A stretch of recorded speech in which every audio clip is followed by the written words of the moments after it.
नमस्कार। स्पोर्ट्स पे चर्चा यूट्यूब चैनल पे आपका स्वागत है। मैं अमित कुमार और मेरे साथ मलय अर्चित। जैसा कि आज हम दो सेलिब्रेशन कर रहे हैं, इसलिए आज हम घर पे नहीं हैं, बाहर ही हम ये वीडियो शूट कर रहे हैं। और वो दो में से एक जो है, पहली है कि आज ऑस्कर में भारत को पहली बार भारतीय किसी गीत को ओरिजिनल बेस्ट गीत का सॉन्ग का ऑस्कर अवार्ड मिला है। सो कॉन्ग्रेचुलेशंस आप सबको नाटू नाटू सॉन्ग के लिए। आप सबका शुक्रिया। आप लोगों ने भी बहुत सपोर्ट किया, इंटरनेशनल बहुत अच्छे व्यूज़ इसके गए, अच्छा रिस्पांस मिला। सो हम इसके बहुत खुश हैं। पूरे भारत के देश को इसके लिए बधाई और शुभकामनाएं। और दूसरी खुशखबरी की बारे में बात की जाए तो नाटू नाटू के साथ साथ आज दूसरी खुशखबरी, आज भले मैच ड्रॉ हो गया लेकिन इंडिया ने India versus Australia border Gavaskar trophy में 2-1 से ऑस्ट्रेलिया को हरा दिया है। और इस तरह भारतीय टीम WTC के लिए क्वालिफाई। आज न्यूजीलैंड ने अपना मैच जीत लिया, वैसे ही रास्ता क्लियर हो गया भारत के लिए और भारत ओवल में WTC के फाइनल में ऑस्ट्रेलिया के साथ भिड़ने वाली है। अब हम बात करते हैं WTC फाइनल को लेकर। और अभी जो ये 4 मैचों की श्रृंखला हुई जिसमें भारत ने 2-1 से जीत दर्ज की है, इसको लेकर एक छोटा सा विश्लेषण करते हैं। जी। इस पूरे अगर हम सीरीज़ के बारे में देखा जाए, इस सीरीज़ में हमने देखा कि पहले मैन ऑफ द सीरीज़ का अवार्ड इस बार 2 खिलाड़ियों को साथ में मिला, अश्विन और जडेजा। हम दोनों में से किसी को भी चूज़ करने में हमें दिक्कत होती, क्योंकि जिस मैच में इन्होंने अच्छी बॉलिंग की, उन्होंने अच्छी बैटिंग की, उन्होंने अच्छी बैटिंग की, इन्होंने बॉलिंग की, या साथ में किया। और साथ ही साथ अक्षर पटेल ने बहुत अच्छा खेला, भले उन्हें मैन ऑफ द सीरीज़ नहीं मिला, वरना बहुत सारे लगभग सारे मैचेज़ में अगर इस बार आपने देखा होगा तो अक्षर पटेल या तो 15 के अंदर तो वो कभी आउट हुए ही नहीं, या तो वो नॉट आउट रह गए या तो सीधे उनका हाफ सेंचुरी था। अगर आप सीरीज में देखोगे तो इंडिया की तरफ से मोस्ट कंसिस्टेंट बैट्समैन अक्षर पटेल ही रहे थे जी, जिन्होंने पूरे कंसिस्टेंसी के साथ पूरे सीरीज में बल्लेबाजी की। और खासकर अगर आप पहला और दूसरा टेस्ट मैच देखोगे तो दोनों टेस्ट मैच में जो टीम की नैया पार कराई थी एज अ बैट्समैन, उसमें अक्षर पटेल का बहुत बड़ा कॉन्ट्रीब्यूशन रहा था। और तीसरा टेस्ट जो हुआ था उसमें देखे थे कि वो नॉट आउट रह गए थे, वो बेचारे उनके पार्टनर्स ही रन आउट हो जा रहे थे या कुछ हो जा रहे थे। और चौथे टेस्ट में हमने देखा कि कोहली का अच्छा साथ किसी ने दिया तो अक्षर पटेल ने। जैसे ही अक्षर पटेल आउट हुए, कोहली बेचारे अपने 200 मिस कर गए, वरना अगर अक्षर पटेल रहते तो हो सकता है कि विराट कोहली का 200 हो जाता और अक्षर पटेल का 100 भी हो सकता था। डेफिनेटली। तो इस तरह अगर पूरे सीरीज का अगर विश्लेषण करें तो बल्लेबाजों के बारे में अगर देखा जाए तो सबसे बड़ी राहत की बात रही कि भारत का के टॉप ऑर्डर अभी फॉर्म में है। चाहे रोहित शर्मा हो या शुभमन गिल फॉर्म में दिखे, मिडिल ऑर्डर में पुजारा इन फॉर्म दिख रहे हैं और विराट कोहली फॉर्म में आ गए। ये मुझे लगता है कि इस पूरी सीरीज की जो सबसे बड़ी जो आउटकम है अच्छी बात वो विराट कोहली का सेंचुरी है। और वो भी सेंचुरी ऐसा फॉर्म में आए कि उनका पुराना रूप देखने को मिला कि सीधे सेंचुरी के बाद वो डबल सेंचुरी की ओर बढ़ गए। जो खिलाड़ी पीछे 4 साल से स्ट्रगल कर रहा था और पिछले 15 पारियों से स्ट्रगल कर रहा था कि कैसे भी करके बस 50 तक भी पहुंच जाए, वो सीधे लगभग 200 तक पहुंच गए। तो अब देखने से लग रहा है कि इंडिया के ये टॉप 4 खिलाड़ी तो एकदम फिक्स अच्छा खेलेंगे। और KL राहुल के लिए अब रास्ता मुझे लगता है बंद हो गया है अभी कुछ, क्योंकि उन्हें मौका देना, अगर फिर टीम इंडिया मौका देती है तो मैं समझता हूँ कि वो टीम इंडिया कुछ ज़्यादा ही ये लगाव फेवर करेगी, क्योंकि शुभमन गिल को हमने जिनके जगह रखा उन्हीं ने अच्छी बल्लेबाजी की। लेकिन एक चीज़ है ना कि जो WTC का फाइनल है वो ओवल में होने वाला है और इंग्लैंड में जो KL राहुल हैं उनका जो परफॉर्मेंस है वो बहुत अच्छा है। बट फिर भी मुझे लगता है कि टीम है सो जो टीम के चयन करता है या टीम मैनेजमेंट है वो प्रेजेंट फॉर्म को ज़्यादा ध्यान में रखेगी और इस तरह आई थिंक सो कि वो शुभमन गिल को ही मौका देगी। बिल्कुल देना भी चाहिए, क्योंकि रिस्क क्यों लेने का जब हमारे पास एक इन्फॉर्म खिलाड़ी है, इतना अच्छा खेला। उन्हें पहला टेस्ट जब उनको कभी ये वाला टेस्ट मिला था, 3rd टेस्ट, उसमें वो अच्छा नहीं खेल पाए थे तो कोई अच्छा नहीं खेल पाया था। और जो 4था टेस्ट हमने देखा उसमें शुभमन गिल की ही बदौलत टीम को एक अच्छी रफ्तार मिली, क्योंकि हम पिछले कितने सारे मैचेस देखें उन सब में इंडिया की ओपनिंग पारी लगभग 100 तो दूर की बात है, इंडिया की पारी पहले 4-5 विकेट गिर जाते थे 100-200 के अंदर। इस बार हमने देखा कि शुभमन गिल जैसे ही खेलना मिल गया। आप अगर पूरा वो भी देखोगे ना कि शुभमन गिल के बाद जो इंडिया टीम का अभी जो मेरा पर्सनल कंसर्न है वो है एज अ विकेट कीपर बल्लेबाज। क्योंकि देखो अब KS भरत को मौका तो मिला, पूरे के पूरे 4 मैचों में उनको 7 इनिंग बल्लेबाजी करने का मौका मिला, लेकिन KS भरत कहीं पे भी एज अ बल्लेबाज खुद को प्रूफ नहीं कर पाए। और देखोगे तो मैच में उन्होंने बहुत सारे कैचेस भी ड्रॉप किए हैं। तो ऐसा हो सकता है कि WTC के फाइनल के लिए टीम इंडिया उनके जगह ईशान किशन जो कि ऑलरेडी टेस्ट टीम का हिस्सा थे, उन्हें मौका नहीं मिला, तो शायद उनको तरहीज दे कि वो, चूंकि वो अगर बल्लेबाजी भी करते हैं तो जिस तरह के वो बल्लेबाज हैं, जिस तरह की वो बल्लेबाजी करते हैं, कि अगर वो एक सेशन भी अगर अपने फॉर्म में बल्लेबाजी कर लिए तो मैच वहाँ से पलट सकता है। जी, अगर आप ईशान किशन को देखेंगे तो वो थोड़ा थोड़ा सहवाग टाइप का खेलते हैं, या तो चौका छक्का बहुत मारते हैं या तो कभी कभार रन दौड़ लेते हैं। तो ये एक टेस्ट खिलाड़ी की निशानी है। मुझे जहाँ तक लगा कि 3 टेस्ट खेलने के बाद चौथे में कम से कम ईशान किशन को एक मौका दे देना चाहिए था, कि वो पूरे सीज़न बैठे रहे। इंडिया को दिक्कत हुई एक बैट्समैन की, और फिर भी उनको मौका नहीं मिल पाया।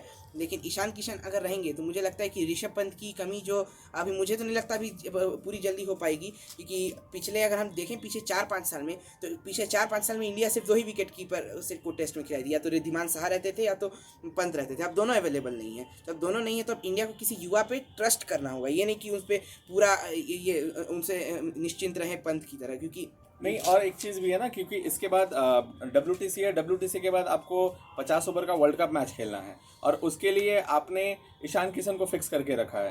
तो आई थिंक कि आपको ईशान किशन को मौका देना चाहिए, ताकि उनके अंदर भी कॉन्फिडेंस आएगा कि वो सारे फॉर्मेट में अच्छा खेल सकते हैं। जी, और अगर हम बात करें बाकी खिलाड़ियों के बारे में, अगर WTC की बात करें तो चेतेश्वर पुजारा है, वो तो बहुत अच्छा से खेल ही रहे हैं। विराट कोहली इन फॉर्म आ गए हैं। श्रेयस अय्यर इंजर्ड हो गए थे, ये एक बहुत बड़ी बात है, क्योंकि तो इंडिया को 5वें बल्लेबाज की कमी अगर खलेगी तो मुझे लगता है कि टीम इंडिया जाएगी अपने सूर्य कुमार यादव के साथ। सूर्य कुमार यादव में भी मतलब हमें दिक्कत हो सकेगी, क्योंकि इंडिया उन्हें सिर्फ एक टेस्ट खिलाई और उसी एक टेस्ट में उन्होंने बस एक इनिंग्स बैटिंग की। तो जगह पे KL राहुल को मौका दिया जाएगा। मुझे तो तब लगेगा, तो मुझे उस पे वो तो बहुत मतलब कंट्रोवर्शियल बात हो जाएगी, क्योंकि नहीं, देखो ऐसा हो सकता है कि उनका फॉर्म एज अ ओपनर नहीं चल रहा है, चूंकि उनका इंग्लैंड में बहुत अच्छा परफॉर्मेंस रहा है, बहुत ट्रैक रिकॉर्ड उनका पुराना बहुत अच्छा रहा है।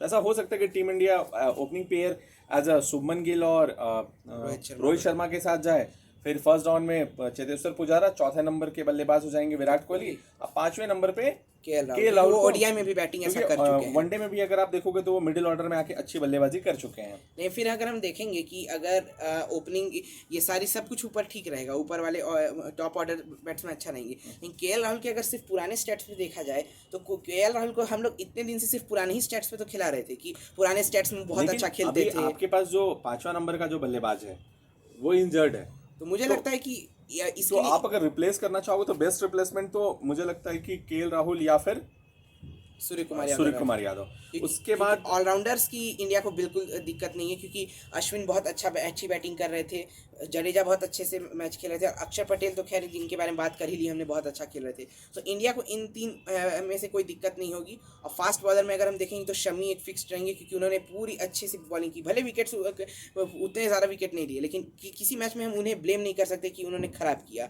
अब दूसरे बॉलर के कंसर्न है, तो दूसरे बॉलर में मोहम्मद सिराज रहेंगे, और मोहम्मद सिराज जैसे उन्हें अभी बैठा दिया गया था, तो हमने देखा कि उमेश यादव को मौका मिला, लेकिन वो उतना प्रोडक्टिव मतलब खेल नहीं पाए जैसे सेकंड इनिंग्स में, जैसे फर्स्ट इनिंग्स में किए थे। होता क्या है कि उमेश यादव को टीम इंडिया रेगुलर मौका नहीं देती है।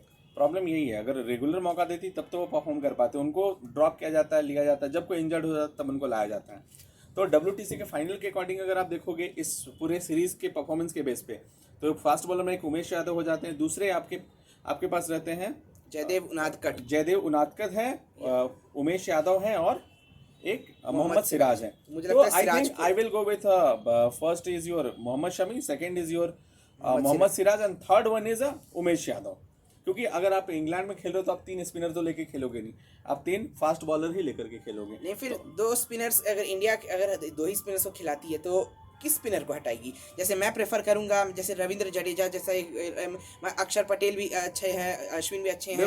अगर एज अ बॉलर आप पहले चूज कर रहे हो तो ठीक है, allrounder as a bowler batsman और ऑलराउंडर देखना है, तो I will go with first preference as a Ashwin हमारे, और दूसरा रविंद्र जडेजा, क्योंकि दोनों को ही इंग्लैंड में खेलने का पहले का अनुभव रह चुका है। ठीक है, अक्षर पटेल ने अच्छी बल्लेबाजी की है, जब भी उनको, क्योंकि उनको तो ज़्यादा गेंदबाजी ही नहीं मिला है इस सीरीज़ में, तो जब भी उनको मौका मिला उन्होंने ठीक ही गेंदबाजी की है। लेकिन फिर भी अगर मुझसे पूछो तो I will go with 2 player, first is your Ashwin and second is your Ravindra Jadeja. अब कुछ स्टैट्स के बारे में अगर बात कर लें कि सबसे ज़्यादा रन उस्मान ख्वाजा ने अच्छी बल्लेबाजी की। इंडिया की तरफ से विराट देखिए आपको ये आवाज़ आ रही होगी क्योंकि यहाँ पे आज ऑस्कर जीतने के कारण लोग सेलिब्रेट कर रहे हैं बहुत और उसी धूमधाम से हो रहा है। और उसी ऊपर से सेलिब्रेशन इंडिया का आज सीरीज जो और 2-1 ऊपर से जीते आज वो एक इंडिया भी double सीरीज जीत गई। तो रांची से हम लोग रांची से लाइव हैं, रांची वाले काफ़ी एंजॉय कर रहे हैं इस मोमेंट को। एंड आई होप कि आप सब भी जहाँ पे भी होंगे इस मोमेंट को एंजॉय कर रहे होंगे। जी। अगर हम अभी बात करें स्पिनर्स की बात हो गई। देखो अगर आप पूरे ये में देखोगे बल्लेबाज में ना, तो अगर ऑस्ट्रेलिया के साइड से देखोगे तो ऑस्ट्रेलिया में इसमें थोड़े आउट ऑफ फॉर्म लगे। उस्मान ख्वाजा फॉर्म में आ गए हैं, फिर उनके मानस लाबुशेन फॉर्म में है। उसके बाद फिर आपका उनके जो ट्रेविस हेड वो फॉर्म में है। तो 3-4 बल्लेबाज उनके भी फॉर्म में। उनके साथ जो कंसर्न है वो आई थिंक सो कि उनकी फास्ट बॉलिंग उतनी क्लिक नहीं कर रही। जी। जो जिस ऑस्ट्रेलिया के बारे में बात करते हैं उन ऑस्ट्रेलिया की फास्ट बॉलिंग में ही दिक्कत हो फास्ट गई। बॉलिंग क्लिक नहीं करी। और दूसरा हो गया कि ऑस्ट्रेलिया की तरफ से जो उनके स्टीव स्मिथ हैं, जो उनके सबसे बड़े बल्लेबाज हैं, या फिर डेविड वार्नर जो कि इंजरी के कारण बाहर हो चुके हैं। तो अब पता नहीं कि वो WTC के फाइनल तक फिट हो पाते हैं नहीं हो पाते हैं। नेथन लियोन और टॉड मर्फी को खेलना इंडिया के लिए बहुत दिक्कत हुआ था। अगर इंडिया को सबसे ज़्यादा कुछ अगर प्रैक्टिस करना होगा तो ऑस्ट्रेलिया के स्पिनर्स को खेलने के लिए भी नहीं, लेकिन आप देखो ना मैच कहाँ होना है। मैच होना है ओवल में। तो ओवल में फास्ट बॉलर, मतलब इंग्लैंड में ऐसा पिच रहता है, वहाँ का जो मौसम है वो बॉल स्विंग बॉलर को, तेज बॉलर को ज़्यादा फायदा होता तो है। वहाँ मुझे लगता है कि जैसे ये दो स्पिनर्स को तो ये ऑस्ट्रेलिया खिला देगी, नेथन लियोन, टॉड मर्फी या किसी को। आप देखो और यहाँ पे फास्ट बॉलर की अगर लोग बात, सेलिब्रेट कर रहे हैं, आपको बीच में कुछ दिखेगा फास्ट अगर हम दिखा पाए तो। फास्ट बॉलर्स में अगर हम देखेंगे तो फास्ट बॉलर्स में मिचेल स्टार्क रहेंगे, पैट कमिंस वापस आ जाएंगे, और मुझे लगता है जॉश हेजलवुड भी टीम में जॉश हेजलवुड है। फिर जो आपके कैमरन ग्रीन है जो कि बहुत अच्छे ऑलराउंडर हैं, उन्होंने काफ़ी बढ़िया शतक जड़ा था। तो इस तरह से हमें अगर इंडिया ऑस्ट्रेलिया की बात की जाए तो वहाँ पे फास्ट बॉलिंग को देखना होगा। बैट्समैन उनका ठीक है, डेविड वार्नर एक कंसर्न है। और इंडिया के लिए देखी जाए तो फॉर्म भी, हाँ, और एक इंडिया साइड अगर देखा जाए तो इंडिया के लिए एक विकेट कीपर में दिक्कत है। एक श्रेयस अय्यर का रिप्लेसमेंट, अगर श्रेयस अय्यर अभी फिट नहीं रहते हैं तो उनका एक रिप्लेसमेंट। तो और स्पिनर और फास्ट बॉलर में जो चूज़ करना होगा, इंडिया 3 स्पिनर या 3 फास्ट बॉलर किसको खिलाएगी, ये दिक्कत है। क्योंकि मुझे नहीं लगता कि अभी इंडिया के पास मतलब ये जो 15 लोग जो सिलेक्ट हुए थे इस स्क्वाड में, जैसे जयदेव उनादकट भी अच्छा रणजी खेल कर आए थे, अपनी टीम को जिता कर आए थे, तो वो एक अच्छा है। उमेश यादव अच्छा खेल कर आए थे। और अगर हम स्पिनर में देखें, अगर ये जो स्क्वाड में होंगे तो उसमें, लेकिन अगर 3 ऑलरेडी स्पिनर्स हैं, उन 3 स्पिनर्स के बावजूद अगर इंडिया को कोई दिक्कत होता है तो एक कुलदीप यादव है। और जो हमने बात की KL राहुल के बारे में और ये सूर्य कुमार यादव के बारे में, ईशान किशन के बारे में, इनमें से अब देखना होगा कि इंडिया कौन 2 खिलाड़ियों को खिलाएगी। और अगर श्रेयस अय्यर फॉर्म में आ जाते हैं या फिर अच्छे खेलना, ये श्रेयस अय्यर तो इंजर्ड है, तो अभी तो उनकी वापसी के चांसेस थोड़े कम लग रहे हैं। देखते हैं अब क्या होता है। बाय द वे आप सब एंजॉय कीजिए और प्लीज़ हमारे चैनल को आप सब्सक्राइब करें, इस वीडियो को लाइक और शेयर करें अपने दोस्तों के साथ। और जैसे रांची वाले पूरी तरह एंजॉय कर रहे हैं ऑस्कर जो भारत ने जीता है, उसी तरह से आप सभी एंजॉय करें। इंडिया WTC के फाइनल में पहुंच गई, उसको एंजॉय करें। और भारत ने इस सीरीज को 2-1 से जीता, इसको एंजॉय करें और अपना खूब ख्याल रखें। धन्यवाद। और एक बार लास्ट में बोल दीजिए, भारत माता की जय। जय।